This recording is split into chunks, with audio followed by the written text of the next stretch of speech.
There are 7 stretches to complete if you're getting any rib pain or middle back pain in your pregnancy or postpartum. So number 1 is a fan stretch. So I'm going to turn around and face the back because my arm's going to reach all the way back. So your hands are out in front, your knees and your feet are together. You're going to start by reaching your top hand towards the wall behind you.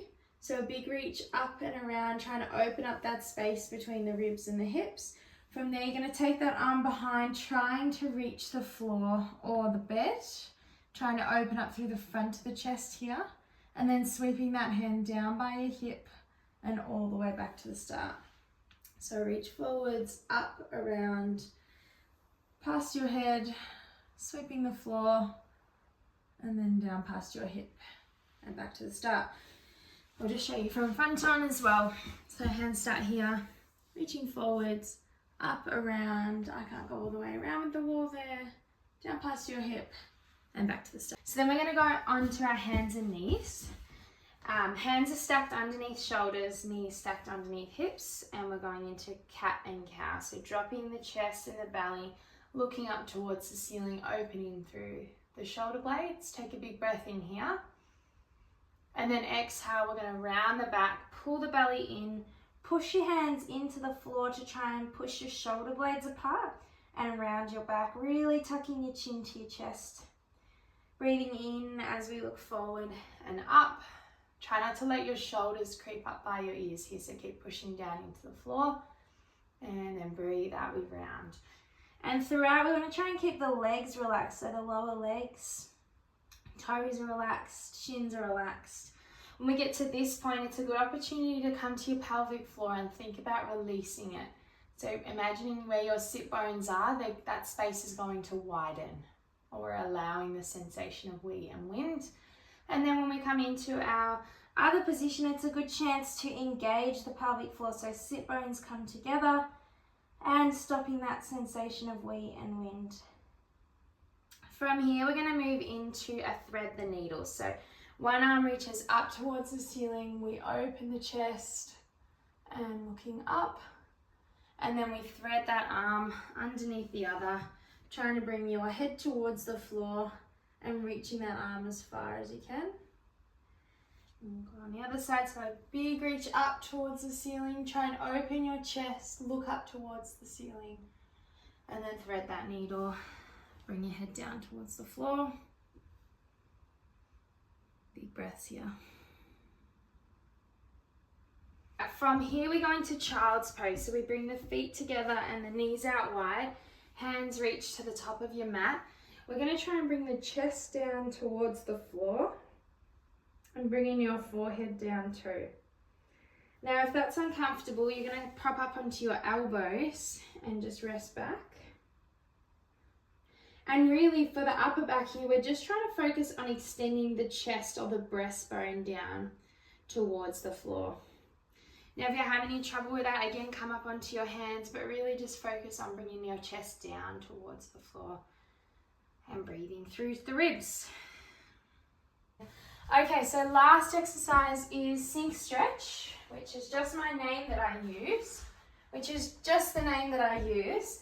You don't necessarily need to use a sink. So if you imagine that as the edge of the sink, you could use the edge of your change table. You could use the edge of a couch. I'm going to use the edge of a chair today.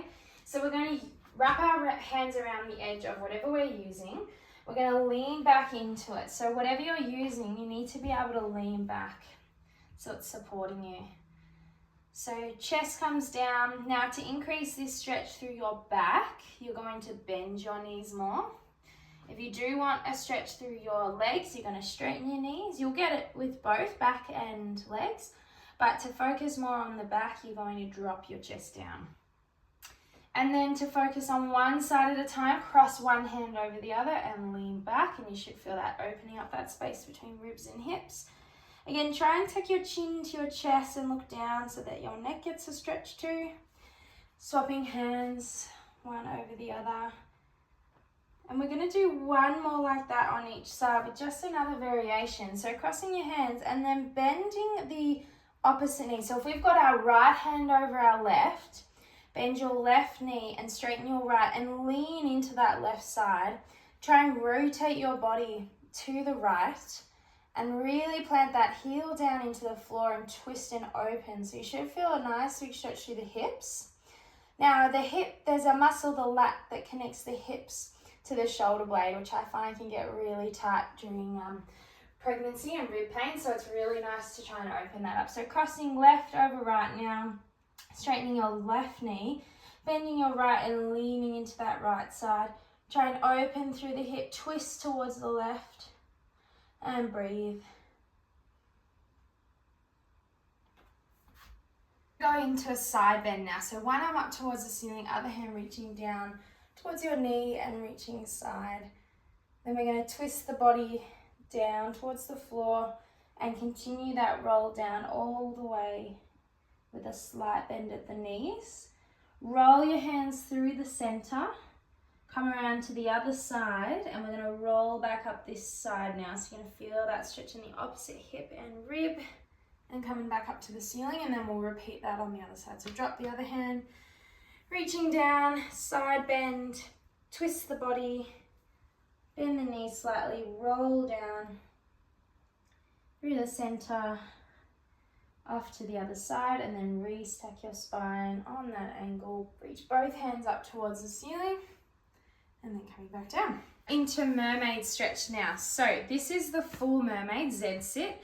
So if you can get into that position through your hips, do that. Just make sure that we're not hitching up through the opposite hip. So we need both hip bones on the bed or on the floor. If you can't do that, just cross your legs out in front. This can also be done sitting up on a chair. So I'll just show you what that would look like as well.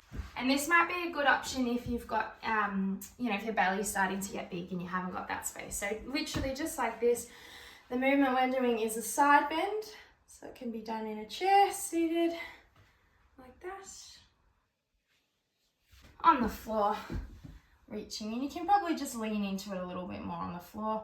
And from there, you can also twist and rotate your chest towards the floor and chest towards the ceiling. So we're opening up both sides, back and front.